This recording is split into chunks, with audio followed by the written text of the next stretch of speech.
Next speaker, Ted Hellier. Equally impressive, and I think a good extension on from Caleb's fine presentation. Ted's been working in the sport, entertainment and lifestyle space for 20 years. In the early days, he cut his teeth in the media agency landscape at multinationals J.W. Thompson and George Patz. Key roles at Telstra, stopping for a brief bromance with Luke at Keystone Group by the looks of things. Sent him to the ARU, 4-year stint as a COO of the Sydney Roosters. And in 2017, he co-founded The Social Beat, an audience, content and marketing agency, which he now directs.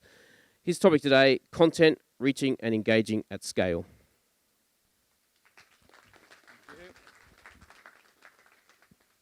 Hey everyone, thanks for having me. My name is Ted Hellier and I'm the Managing Director and Co-founder of The Social Beat, and we are a content, audience and marketing agency. And what does that mean? From an audience point of view, we partner with the LADbible Group. So LADbible Group is the largest social publisher on the planet. 120 million followers globally, 9 billion video views a month. So we exclusively partner with these guys in this market. We sell that audience to brands and agencies. Then from a content point of view, we create content. We're a content creative agency specialising in relatable social content. We have a full team in-house and we create all forms of content, whether it's stills, memes, long form, short form, whatever it might be. And then from a marketing point of view, we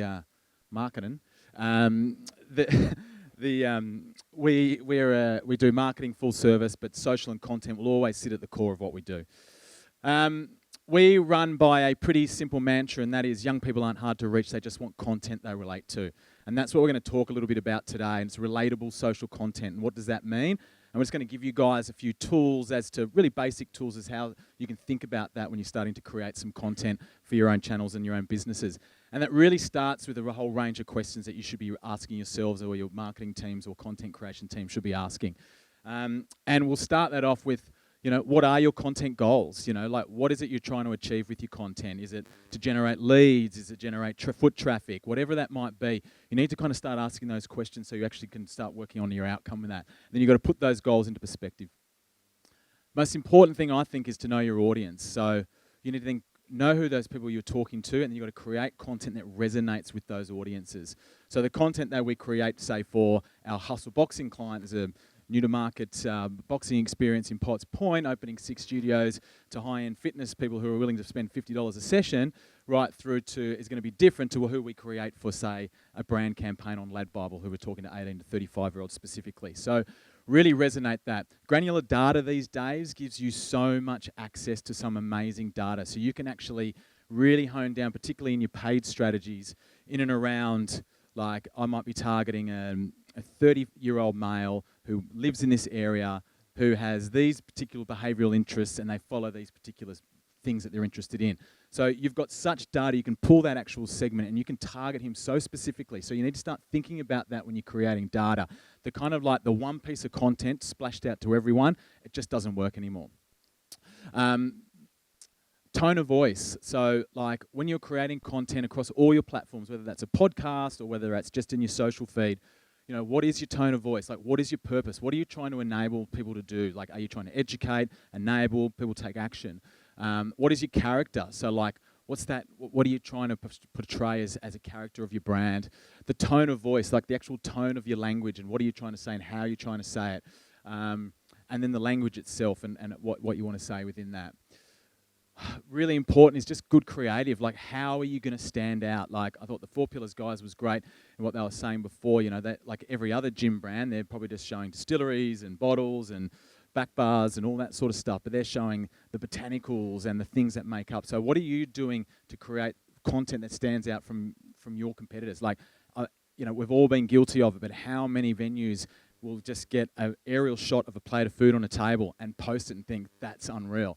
It's not unreal. It's done. It's dusted. It's like, so what are you going to do to create that that's different for your venue?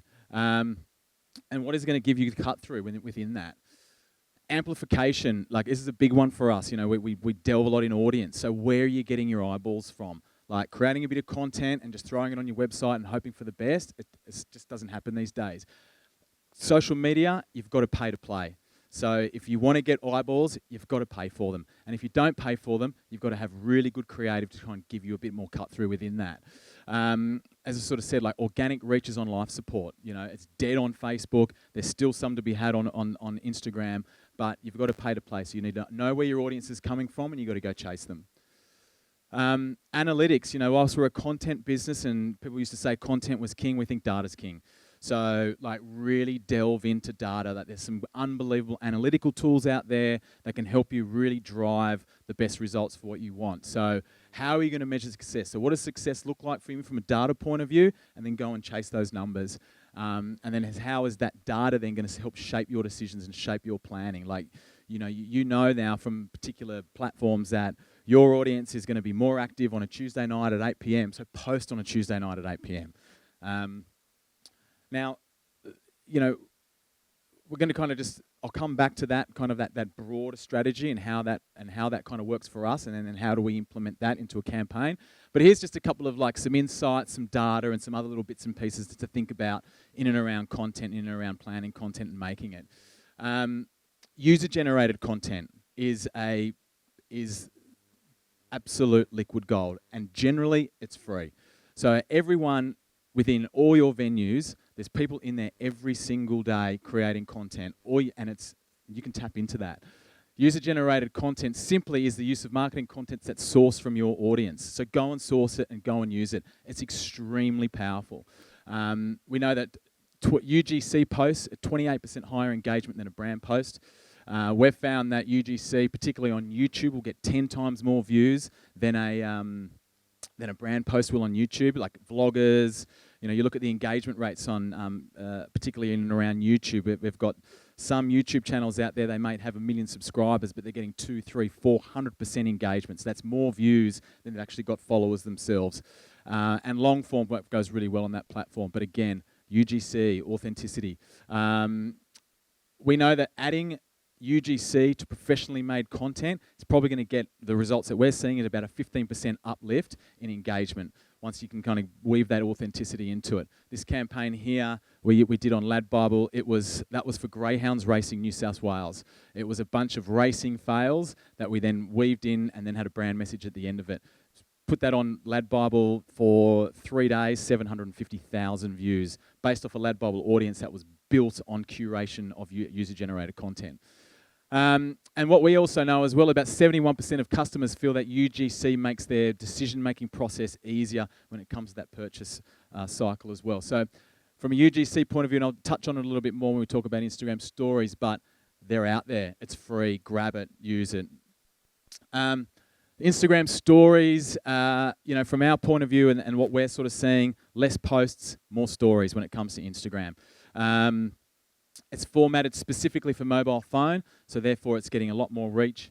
And the interesting thing about it is the Instagram stories are served chronologically, not algorithmically. So your posts are now served out on an algorithm, so you're not quite sure how it's going to reach. So as I sort of said, organic reach is starting to tap out. So you might have 100,000 followers on your Instagram page or your Facebook page, but those algorithms are only going to let about 5 to 10% of that audience actually see that post. So again, you've got to pay to play, whereas this is different. This is chronological, so it's going to get served to everyone.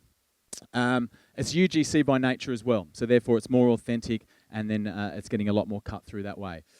We're finding really good results, and I touched on it before, mixing really high-end polished content with UGC sharing. So sharing content from your audience and then weaving that in with really strong polished content is getting some great results. The average completion rate for Instagram stories is now at 75% and climbing. So it's getting really good cut through as well.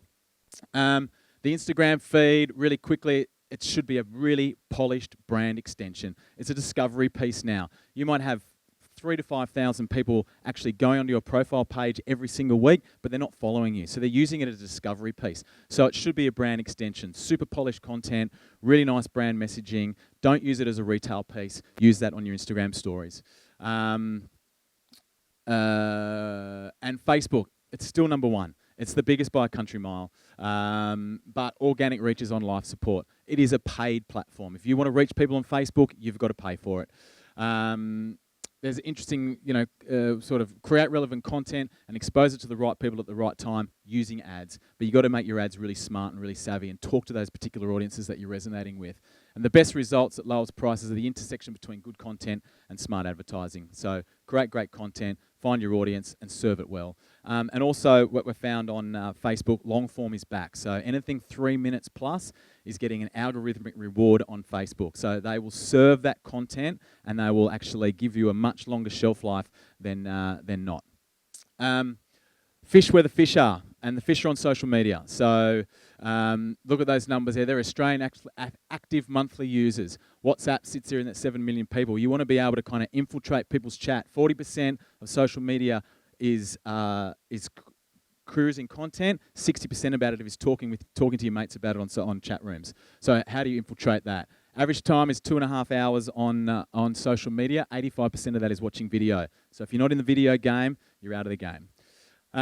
So when we kind of like put all that thinking, so our goals, our audience, our tone of voice, good creative amplification strategies, our analytics and insights, if we get that, the nirvana is relatable social content. And that's where you want to kind of be at.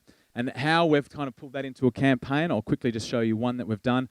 Last year, we worked with ASICS to launch the Wallabies jersey. The challenge was pretty immense. They were down 25% year on year in indent sales. There was poor sentiment around rugby. A declining licensing program was ongoing. The strategy with these guys was quite simple. Be bold, try something new, and tap into new audiences. So we did hero edits on ASICS channels, and then we did a LADbible edit and amplification on their channels. We also had spend to budge social cut downs, et cetera, et cetera, et cetera. And I'm going to show you that piece of content. That's what we'll wrap up with. But the results for this campaign was quite phenomenal. 3 million views, aggregated audience, 670,000 minutes of viewed content. It was a 35% view-through rate, 5.4 million impressions, 29,000 engagements, and a 500K uplift in sales. This one last year, Mumbrella Social Campaign of the Year. So good for the client, good for us. So I'm going to finish off with this piece of content now. This is the travelling salesman. Just to put this in perspective, I'll let it go. But that small time you get before the door closes is super nice. ASICS Wallabies. I said, you ready, big boy? My name's Glendon Suffolk. I'm an independent sales representative. Specialising in unique sporting jerseys around the Asia-Pacific region. I can pretty much sell anything 21. I once sold a pair of undies to a nudist. I mean, the whole thing is people thought I was crazy. You know, when I said I was going to come over here to New Zealand to sell the new ASICS Wallabies jersey. But mate, just look at it. Huh? The tradition, meeting technology, it's all there. You press record on this, okay? Yeah, good. And you'll crop up above my nipples.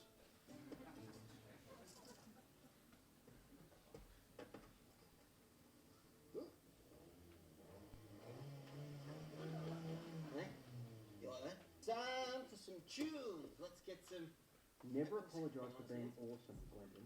Don't try and do that. It's just a I never lose. It's a little personal project I'm working on, so you'll hear about it later, I'm sure. Yeah. So, can I tell you about the Wallabies, Jesse? Have a great day. Have a great day. You want to smell it? If you're trying to sell it, you should be wearing it if you're saying it's all year Ladies, if I'm round. honest, it's very hard to get the sleeves over the biceps. Don't have any All Black stuff because you can get All Black stuff all around the place. I've come here from Australia. Can I interest you in buying one? No. I'll just tell you the traditional neckline that's here in the woven badge. Can you guys see the woven badge? You want a photo? Make sure you can still see the woven badge and the neckline and the embroidered logo. Alright, Wallabies! 1, 2, 3! Wallabies! Anyone else want to put a jersey up against their chest? You're interested in buying a jersey today? How's it going, guys? So yeah, hit the retail strips today, and you know, it's an untapped market out here, you know. But I just got to keep thinking outside the box. But I'm not going to give up. I'm going to go town. I'm not going to give up, okay? Because I'm a survivor. I'm going to work harder. I'm not going to give up. I'm a survivor. So. I think that's your shot. No, it's not, mate.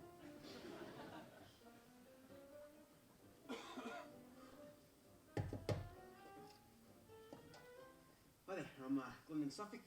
Just a moment of your time to ASICS Wallabies. I've got on sale too. Yep. Okay. All right. It's good. On to the next one. G'day, mate. How are you? Hey mate, how are you? Just wanted to introduce you to this. Is this the New Jersey? Are you Bernard Holland? Boys, have a look at this. Bernard, this is good. Grab my bag. Look what I found. What have you got? Whoa. Okay. Just going good. It's nice. And Ned. Ned, nice to meet you. Rob. It's a long walk to the top, but once you get there, the views are fantastic. Engage. What do you reckon of that, Rob? So the traditional neckline there, that's the mesh panelling with the embroidered Wallabies logo at the back as well. Alright guys, try them on. I'm a big fan. You look good on these. I couldn't put one on, I just sell them, I don't know. He's getting in the over the bicep there, mate. You look good, Rob. You look real handsome. Thanks, mate. You too. Thanks. You look alright. Hey. I've got an idea, selfie time.